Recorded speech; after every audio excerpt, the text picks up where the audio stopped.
संगवारी हो आप सबको झनला झारा झारा न्योता है हमार गांव से सारा में आज गौरी गौरा के बिहाव होई संगवारी हो।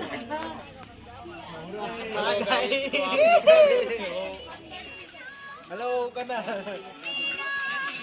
देखना हो दर्शन तुमरो आही ने तारेगा